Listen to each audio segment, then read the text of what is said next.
Okay, so I've said it before, but I'll say it again. We have so much more in common than we are led to believe, and it is very much apparent when you start studying mythologies. And you've probably heard of this work by James Cameron, I believe, A Hero with a Thousand Faces, a very famous work on archetypes, which may have been criticized. I'm not sure. I haven't kept up with this part of history, but I taught myths and fairy tales on a few occasions. I actually used to have this little summer course for students who needed a little bit of help with their language and with their literary skills. And I've put together this little course on mythology, and I would look for all kinds of different myths from all over the world. And it was so apparent that we shared so much more in the past, even if we lived in total isolation from each other. All over the world, people told very, very similar stories. Of course, the environments were accommodated for. Of course, there was some exchange between different cultures. There were actually very few peoples that were completely and totally isolated for a very long time.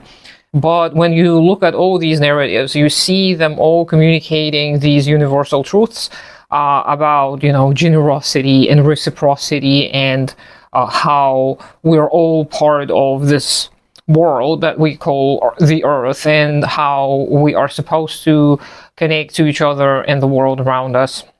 And all of these narratives in the past were very, very heartwarming to me.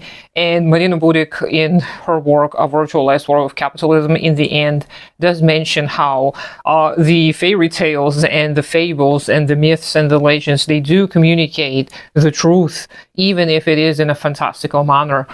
Because they're not supposed to be taken literally. You're not reading the stories about monsters, dragons, and talking animals. You're reading about the relationship between people, and all of these entities and creatures that are supposed to represent people's relationships and people's understanding of the world around them. And I also taught the Odyssey too for ninth grade for many years, and I ended up really, really loving that epic because it is filled to the brim with all of these universal truths about Xenia, or Xenia as the English speakers call it, which is the culture of hospitality and reciprocity. And Odysseus in the Odyssey, he is punished for hubris, right? He's punished for thinking that he did more than the gods. At this one moment in the narrative, he thinks of himself as bigger and more important than everyone else. And he's punished precisely for this. He's punished with this long journey back home because he failed to acknowledge the gods. And the gods are not just the natural forces. The gods also represented the relationships between people. Because remember that story about, and most of the peoples of the world had a very similar story. But in ancient Greece, it was the story of the beggars coming to people's houses, knocking on their doors, asking for help. And those stories almost always included some kind of entity, oftentimes Zeus, pretending to be this beggar. And if you fail to provide for this beggar, for the stranger, then Zeus would punish you. So according to the Greek mythology, and of course there were different periods and different beliefs at different periods of Greek history, but this is the narrative that is very common in other people's cultures as well.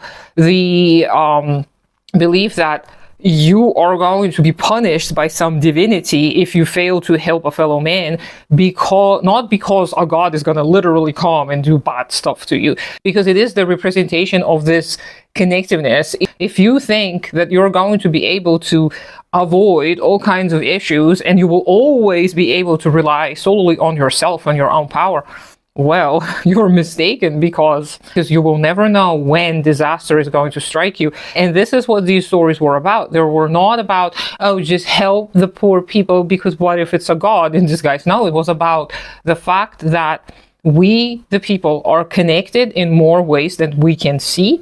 And if we fail to acknowledge that and honor that connection, then this is a dangerous path. This is a slippery slope, because who knows what your luck might be like later. What if you're rich and well off now, but then a disaster strikes you, some kind of natural disaster wipes away your house and your fields that were very fruitful in the past, and now you and your children are left begging in the streets.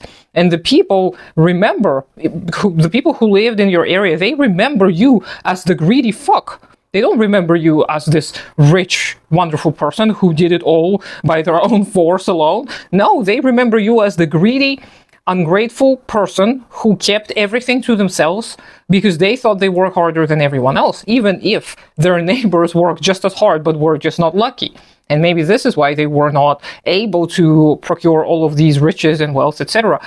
So these people are going to remember, and maybe they're going to treat this person nicely because they're nice people, but maybe they're going to avenge the past beggars that this person had turned a blind eye to, and they'll be like, well, you're on your own, buddy. Go off and acquire new wealth with your superhuman abilities, since you think you're not a part of the unity like everyone else.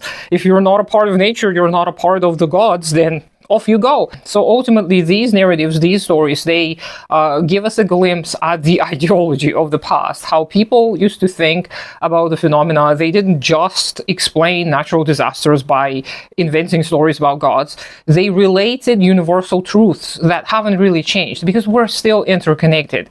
Imagine if a person who's very well off right now, who refuses to engage with anyone else, who refuses to help anyone else, what if something happens to them? Are they going to be able to find people who are going to support them? Or are they going to be left alone, just as they wished for, and this is going to turn to be a disaster for them, and maybe they're going to meet their untimely demise, etc., etc. So, mythology and the study of the cultures of the past really can help us understand the way people related to each other, and it can also shine a light on how we relate to each other now, because not much has changed since then. We still tell each other stories that are similar. We tell about all of these wonderful stories of how somebody arose out of unfortunate circumstances, but nowadays we're forgetting one very, very important aspect, which is the power of the collective. We are led to believe that by your own human effort and feats of wisdom and cunning, just like Odysseus in the Odyssey, we're going to be able to avoid the rest of humanity's misery, which is not true. We are never going to be able to fully avoid all of this, and ultimately we're not going to be able to avoid death, which a lot of those narratives of the past were about. Making peace with mortality, making peace with the fact that one day this bodily form of yours is going to dissipate, it's going to rot away, and nothing is going to be left of you but your legacy. And your legacy is how people remember you, how people think of you when you pass. It doesn't really matter if it's for long, but if you are remembered as a good, kind person who helped to the best of their ability, that is a legacy.